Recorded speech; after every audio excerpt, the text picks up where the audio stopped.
एक गठबंधन महाराष्ट्र में होने वाला था लेकिन नहीं हो सका। आपने देखा कि किस तरह शिवसेना उससे अलग हो गई और गठबंधन से भी बाहर हो गई। तेजस्वी यादव को अपनी गोद में बिठाकर, बचपन में खिलाए थे जी, एक बार फिर से गोद में बिठाकर, तो निश्चित रूप से एक की जीत एक की हार होती है। और इस बार जीतने के लिए अगर नीतीश कुमार मैदान में उतरते हैं तो जीत हो सकती है, इसमें कोई बड़ी बात नहीं।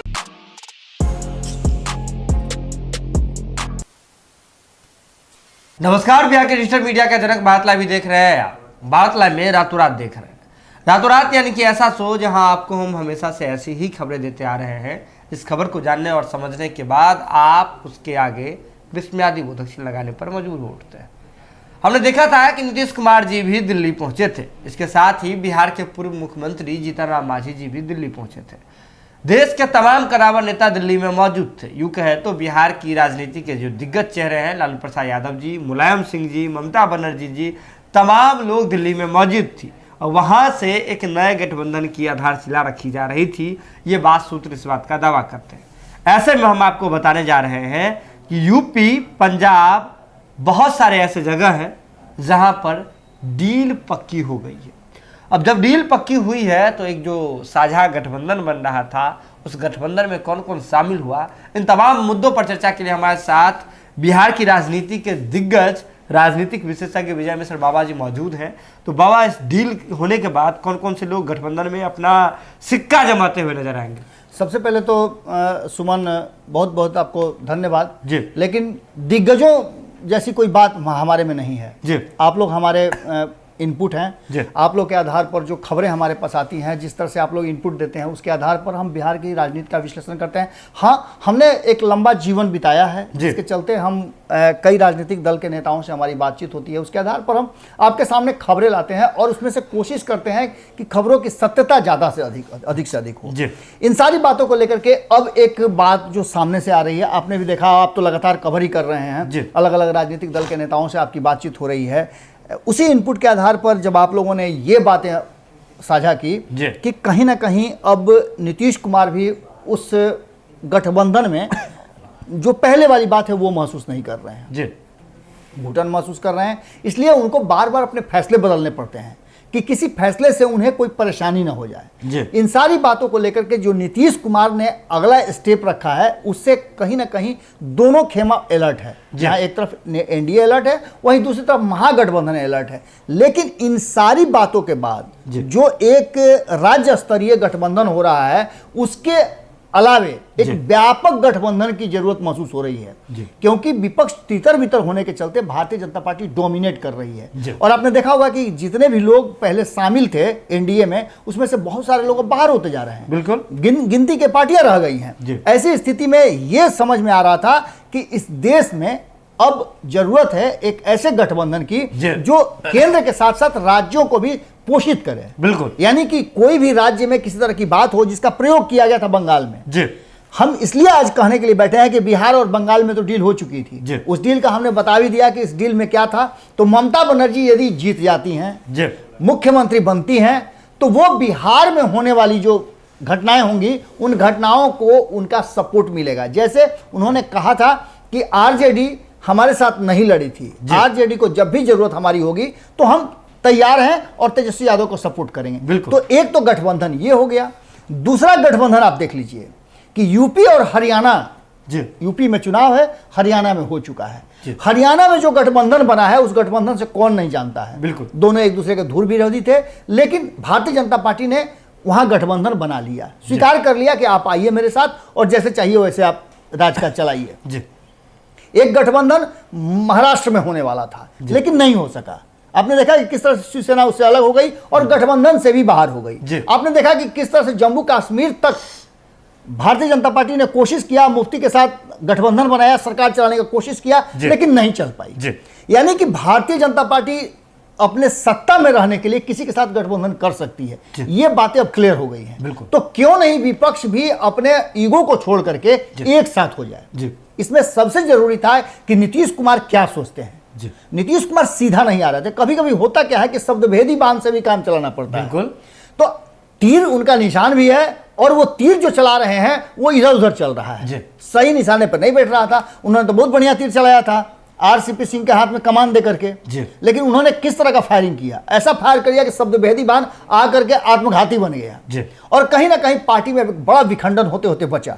इन सारी बातों के बीच आपने देखा होगा कि जब दिल्ली गए थे नीतीश कुमार, तो भले भारतीय जनता पार्टी के लोगों ने उनसे मुलाकात करना उचित नहीं समझा हो, बहुत बारीक बात मैं बता रहा हूं, ये दूसरी बार था 1 महीने के अंदर में जब नीतीश कुमार दिल्ली जाते हैं, उनसे भारतीय जनता पार्टी का एक भी नेता में नहीं मिलता है। बिल्कुल, नीतीश कुमार मिलते किससे हैं? खुद जाकर के मिलते हैं हरियाणा के कद्दावर नेता ओम प्रकाश चौटाला से। और यह खबर हमने ही ब्रेक किया था कि इससे पहले भी केसी त्यागी जाकर के नीतीश कुमार से बातचीत करा चुके थे और यह खबर हम कई बार कर चुके हैं, इसलिए इस खबर का जरूरत महसूस हो गया है और वर्तमान राजनीतिक परिस्थिति में इसकी आवश्यकता महसूस हो गई है कि अब इसी आधार पर इस देश में एक बड़ा गठबंधन की तैयारी चल रही है। बिल्कुल बिल्कुल, आप उत्तर प्रदेश चुनाव देख लीजिए, उत्तर प्रदेश चुनाव से पहले जिस तरह से मुकेश सहनी के साथ जो कुछ भी हुआ, आज जो आपने खबर भारत लाइव में चलाया था कल, आपने देखा होगा कि किस तरह से इनके जीतन राम मांझी के पुत्र संतोष मांझी उत्तर प्रदेश में गए हैं और जाकर के वहां अपनी जमीन तलाश कर रहे हैं। यानी कि बिहार में जो गठबंधन है एनडीए का, उस गठबंधन को यूपी के लिए यूज नहीं किया जा सकता है और भारतीय जनता पार्टी अपनी सुविधानुसार गठबंधन करती है और गठबंधन से लोगों को बाहर का रास्ता दिखाती है। अब ये बातें नीतीश कुमार अच्छी तरह समझ गए हैं और यही कारण है कि आरसीपी के हाथ से कमान लेकर के उन्होंने किसको दिया? तो ललन सिंह को दिया। और ललन सिंह को इसलिए दिया कि ललन सिंह इसके माहिर माने जाते हैं, क्योंकि जब जब गठबंधन में कोई समस्या आती है या नीतीश कुमार पर कोई समस्या आती है तो ललन सिंह उसकी समस्या को दूर करने का हर प्रयास करते हैं और आउट ऑफ द बॉक्स जाके भी करते हैं। बिल्कुल बिल्कुल। दूसरी सबसे महत्वपूर्ण बात कि ललन सिंह ही, अगर कहा जाता है ना कि कोई काम कभी कभी होता है कि आप अपने से नहीं कर पाते, दूसरे से करवा लेते हैं भाया मीडिया, तो वही काम अब नीतीश कुमार कर रहे हैं कि एक तरफ वो सरकार में बरकरार भी है बिहार में और दूसरी तरफ भारतीय जनता पार्टी को एक एक करके वो सूचना भी दे रहे हैं। संपादक नमन मिश्रा से हमारी बातचीत हो रही थी कल जब आप लोग पंचनामा कर रहे थे, तो मैंने सुना था उसके कुछ अंश। आप एक चीज बताइए, उसका अंश में से मैंने जो निकाला वो ये था कि नीतीश कुमार एक बार फिर से उस स्टेज में आ गए हैं कि भारतीय जनता पार्टी को डराएं। बिल्कुल, और उन्हें डराना शुरू भी कर दिया। बिल्कुल, आरसीपी सिंह को हटा करके उन्होंने ललन सिंह को ला करके डराया, दूसरी तरफ हरियाणा में जाकर के मिल के डराए और तीसरी तरफ अब तेजस्वी यादव को अपनी गोद में बिठाकर, बचपन में खिलाए थे, एक बार फिर से गोद में बिठाकर प्रधानमंत्री से समय मांगे हैं कि हम चाचा भतीजा दोनों आ रहे हैं आपसे मिलने के लिए। यानी कि कहीं ना कहीं नीतीश कुमार ने वो इशारा कर दिया है कि ये जो नया गठबंधन बन रहा है उसके देशव्यापी, उस गठबंधन में यदि जरूरत महसूस होती है तो मैं हूं उन्होंने इशारा कर दिया है और ये इशारा कहीं ना कहीं भाया मीडिया ही होकर आ रहा है। आपको पता होगा कि ओम प्रकाश चौटाला से उनकी मुलाकात पारिवारिक नहीं थी बल्कि राजनीतिक मुलाकात थी और ओम प्रकाश चौटाला भी उस गठबंधन के एक धुरी हैं, डायरेक्ट न होकर के इनडायरेक्ट रूप में कहीं ना कहीं लालू प्रसाद से उनका बेहतर संबंध है, रिश्तेदार भी दोनों हैं। बिल्कुल बिल्कुल। अब इस बात से आगे बढ़िए तो जहां एक तरफ शरद पवार, ममता बनर्जी, उसके बाद आपको और भी कई नेता हैं, हेमंत सोरेन की बात कर लीजिए आप, उसका स्टालिन की बात कर लीजिए, शरद पवार की बात हमने कर दी, अरविंद केजरीवाल की बात कर लीजिए, सोनिया गांधी की बात कर लीजिए, वो भी तैयार हैं अब। उसके साथ साथ चंद्रबाबू नायडू की बात कर लें, दीपांकर भट्टाचार्य की बात कर लें, महबूबा मुफ्ती की बात कर लें, फारूक अब्दुल्ला की बात कर लें, इसके अलावे और बहुत सारे लोग हैं, तमाम एंटी बीजेपी लोग। बिल्कुल, उसमें इंतजार सिर्फ एक व्यक्ति का हो रहा था और वो व्यक्ति हैं नीतीश कुमार।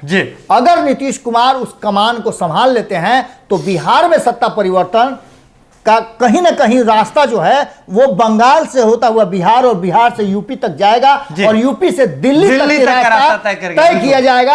आप इस बात को मान के चलिए और इसी रास्ते के लिए कहीं ना कहीं आज हम इस बात को खींच करके, खोज करके, जमीन से निकाल करके आपके लिए लाए हैं कि बिहार बंगाल में दोस्ती हो चुकी है, यूपी हरियाणा की दोस्ती होते होते दिल्ली तक जाना है। कारण कि आप समझते हैं कि दिल्ली जब पहुंचिएगा तो बीच में हरियाणा भी पड़ जाता है, तो भैया हरियाणा को कैसे छोड़ सकते हैं? यानी कि बंगाल से लेकर के दिल्ली तक की यात्रा में जो जो राज्य पड़ रहे हैं उन सारे राज्यों को अपने हाथ में करने के लिए, अपनी सत्ता बनाने के लिए प्रयास चल रहा है और आने वाले दिनों में हो सकता है कि एक बड़ा गठजोड़ देखने को मिले जिसका व्यापक परिप्रेक्ष्य में देखने को मिले, क्योंकि कांग्रेस कहीं ना कहीं अब बैकफुट पर आने के लिए तैयार है और उसके सूत्रधार बने हैं प्रशांत किशोर। प्रशांत किशोर की लगातार मीटिंग इस बात की तरफ बता रही है कि राहुल गांधी को थोड़ा सा वक्त और दिया जाए और उनके जगह पर जिस तरह से मनमोहन सिंह 10 साल राज किए उसी तरह से एक शख्स को लाकर खड़ा किया जाए